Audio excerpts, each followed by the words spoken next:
Well, it should be no shock to anyone that Dr. Anthony Fauci caused some confusion this week. This time, though, it was over his statements about his retirement. America's most overexposed doctor first suggested in an interview that he would actually leave government by the end of President Biden's first term in 2025. Then, in Fauci-esque fashion, he later flip-flopped on that, saying that he had no plans to retire. The idea of Fauci, who is now 81, finally leaving government service after more than 54 years, drew swift reaction from lawmakers and average Americans alike, ranging from pure glee to genuine disgust. But to leave it at that, however, would be to ignore a powerful lesson of Fauci's controversial career. That lesson for America has nothing to do with COVID or public health. It has to do with the unbridled power of unelected bureaucrats and our dire need to start paring that back. Those understandable reactions and outrage over Fauci's long-standing spaghetti-throwing approach to public health should be realigned toward more constructive change. It's not only time for Fauci to go, but for Congress to pass mandatory retirement thresholds for all federal government employees. Fauci, who has paintings and devotional candles of himself in his office, will likely go down as being one of the most influential and infamous members of the federal bureaucracy in history. He's become the poster boy for the sheer power of the shadowy and unaccountable unelected administrative state. With nearly 2 million civilian career federal employees, the government has become a jobs program. It's almost impossible to fire someone due to union contracts and civil service laws that prevent dismissals, even often for incompetence and dereliction of duty.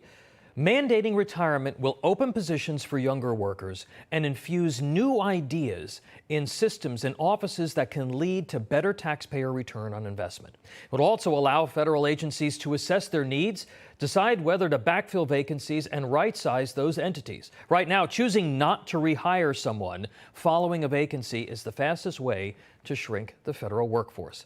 This doesn't need to be about anyone's age either. It's about federal workers' time in service.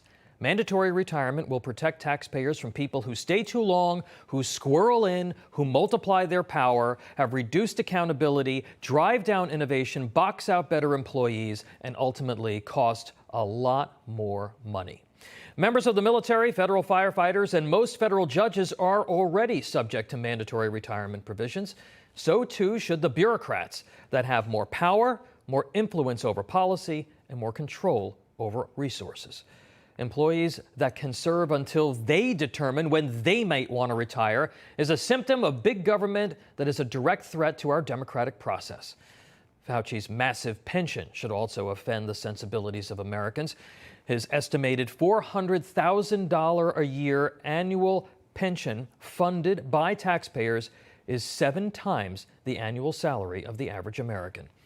Efficiency and effectiveness, yeah, I know, they've never been the goals of the administrative state. But Congress has a responsibility to drive reforms that produce a more responsive and more transparent government.